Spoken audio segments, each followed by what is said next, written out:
അമ്മ പറയുന്നത് നമ്മുടെ പൂജാമുറിക്ക്, നമ്മുടെ വരാന്തയാണ്, വരാൻ തുറന്ന് കിടക്കണം. അപ്പോൾ ആ പൂജാമുറിക്കകത്തൊരു അലമാരയില്ല. അപ്പോൾ എന്തായാലും നമുക്ക് നോക്കാം. അമ്മ പറയുന്നത് ആ അലമാരക്കകത്ത് തന്നെ ഉണ്ടെന്ന് പറയുന്നു.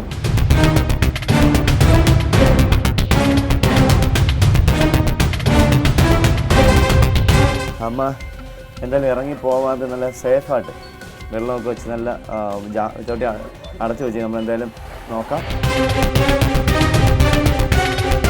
Super super. നമുക്ക് കാണാം.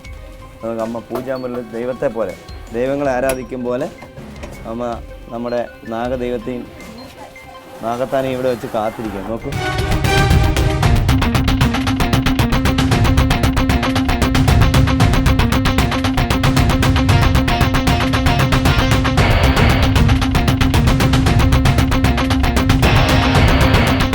കണ്ട ഇവിടെ എല്ലാം കലണ്ടർ, വാച്ച്, ക്ലോക്ക് പോലും ദൈവത്തിൻ്റെയാണ്.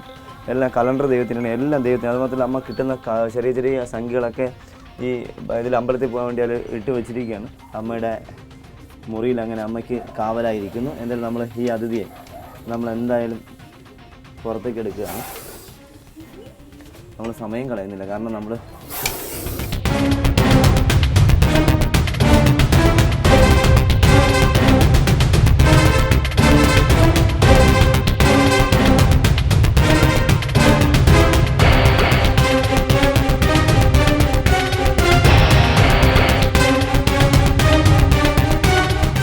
നോക്കുക. നല്ല വലിയ തല കണ്ടാലൊരു ആണുങ്ങളുടെ കാട്ടാണ്, പക്ഷെ ആണല്ല, പെണ്ണാണ്. ഈ വർഷം മുട്ടയിടുകയോ ഇണചേരുകയോ ചെയ്തിട്ടില്ല. നല്ല ആരോഗ്യവതിയായ അതിഥി. ഫീമെയിൽ, ഏകദേശം 6 വയസ്സിന് മേളിൽ പ്രായം. ഏകദേശം ഉദ്ദേശം 5 അടിക്ക് താഴെ, പക്ഷെ നീളം കുറഞ്ഞ 4 അടി 5 അടിക്ക് താഴെ മാത്രമേ നീളമുള്ളൂ ഇദ്ദേഹത്തിന്. നല്ല ആരോഗ്യമുണ്ട്. നമുക്ക് നമ്മൾ തുടിഞ്ഞു കയറി വരികയാണ്. അദ്ദേഹം തുടിഞ്ഞു കയറി വരികയാണ്.